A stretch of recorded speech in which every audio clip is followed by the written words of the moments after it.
5 berita terpopuler hari ini Jumat 29 Agustus 2025 di Bloomberg Technos Flash 5. Pertama, Ulta Sri Mulyani dihujani kado 100 karangan bunga protes dosen. Menteri Keuangan Sri Mulyani mendapatkan hadiah ulang tahun 100 karangan bunga bertuliskan protes atas nasib guru dan dosen di seluruh Indonesia. Karangan bunga ini dikirim langsung dan berjejer rapi di kantor Kementerian Keuangan Jakarta Rabu 26 Agustus 2025 lalu. Karangan bunga ini dikirimkan oleh Aliansi Dosen Akademik dan Kevokasian Seluruh Indonesia atau ADAKSI sebagai balasan atas ucapan Menteri Keuangan yang sempat viral terkait dosen dan guru sebagai beban negara. ADAKSI menyebut semula pihaknya akan mengirimkan 63 karangan bunga sesuai usia Sri Mulyani saat itu, namun banyaknya minat membuat ADAKSI mengirim 100 karangan bunga. Video pernyataan Sri Mulyani yang dianggap melukai para guru dan dosen ini dibantah oleh Kepala Biro Komunikasi dan Layanan Informasi Kemenkyu Indonesia, Denny Surjantoro. Ia menyebut video itu hanya hasil deepfake dan potongan tidak utuh dari pidato Menkyu dalam Forum Konvensi Sains, Teknologi, dan Industri Indonesia di ITB pada 7 Agustus lalu. Kedua, BBM Shell dan BP langka diduga gegara aturan durasi impor diubah. BBM di sejumlah SPBU swasta langka, pemerintah sarankan masyarakat membeli di Pertamina. Pemerintah juga melalui Direktur Jenderal Migas Kementerian ESDM Triwinarno menyatakan telah menambah kuota impor BBM swasta 10%. Meski demikian, penambahan kuota 10% ini juga disertai perubahan aturan durasi impor dari 12 bulan atau 1 tahun menjadi 6 bulan.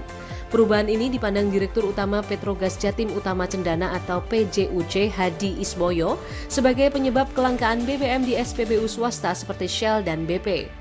Hadi menjelaskan SPBU swasta memerlukan waktu penyesuaian akan perubahan aturan ini. Ia juga menepis anggapan jika kelangkaan BBM akibat kenaikan demand. Hadi menyebut kondisi ekonomi masyarakat masih rendah, hanya sekitar 4,8% hingga 5,12%, sehingga tak ada kenaikan konsumsi BBM yang signifikan. Ketiga, update klasemen orang terkaya Indonesia akhir Agustus 2025. Bloomberg Billionaires Index kembali mengumumkan hierarki orang terkaya di Indonesia hingga 28 Agustus 2025 dan berikut 5 deretan teratas. Pengusaha Prayogo Pangestu kembali menduduki peringkat pertama orang terkaya di Indonesia dengan kekayaan naik 31,8% menjadi 39,2 miliar dolar Amerika Serikat atau sekitar 641,47 triliun rupiah. Sementara peringkat kedua diduduki oleh pemilik pertambangan batu bara PT Bayan Resources Tbk atau BIAN dengan kekayaan 25,5 miliar dolar Amerika Serikat atau sekitar 417,28 triliun rupiah. Setelah kekayaannya turun hingga 3,6 miliar dolar Amerika Serikat atau sekitar 58,91 triliun rupiah sepanjang tahun 2025 menjadi 19 miliar dolar Amerika Serikat atau 310,91 triliun rupiah, Budi Hartono, pemegang saham mayoritas BBCA kembali menjadi orang terkaya ketiga di Indonesia. Sedangkan pemilik Indofood dan Salim Group, Anthony Salim berada di urutan keempat dengan harta kekayaan 18,3 miliar dolar Amerika Serikat atau sekitar 299,46 triliun rupiah, naik 42,3% pada tahun 2025. Kemudian putra grup Jarum lainnya, Michael Hartono yang memiliki kekayaan 17,6 miliar dolar Amerika Serikat atau 288 triliun rupiah, kini berada di peringkat kelima orang terkaya di Indonesia. Keempat, aksi demo telan korban jiwa, pemerintah buka suara. Menteri Sekretaris Negara Prastyo Hadi membenarkan aksi demo buruh yang disusul demo mahasiswa pada Kamis 28 Agustus 2025 menelan 1 korban jiwa. Korban merupakan pengendara ojek online atau ojol. Diketahui dari video yang diterima Bloomberg Technos dari Serikat Ojol Nasional atau Seroja pada Kamis 28 Agustus 2025, pengendara ojol meninggal setelah terlindas kendaraan taktis Brimob di wilayah Bendungan Hilir, Jakarta Pusat.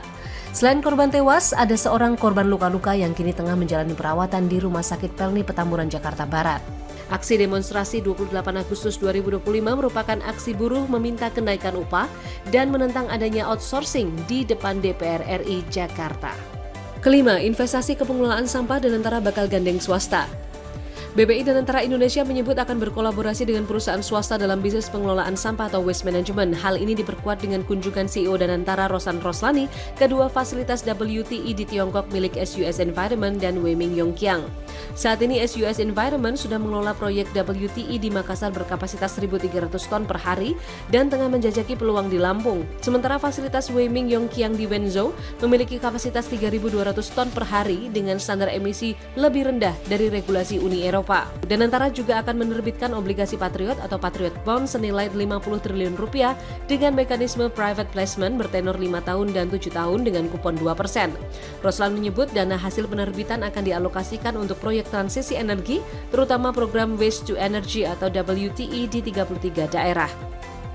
Itu dia 5 berita terpopuler pilihan Bloomberg Technos hari ini. Ikuti terus update selanjutnya di www.bloombergtechnos.com.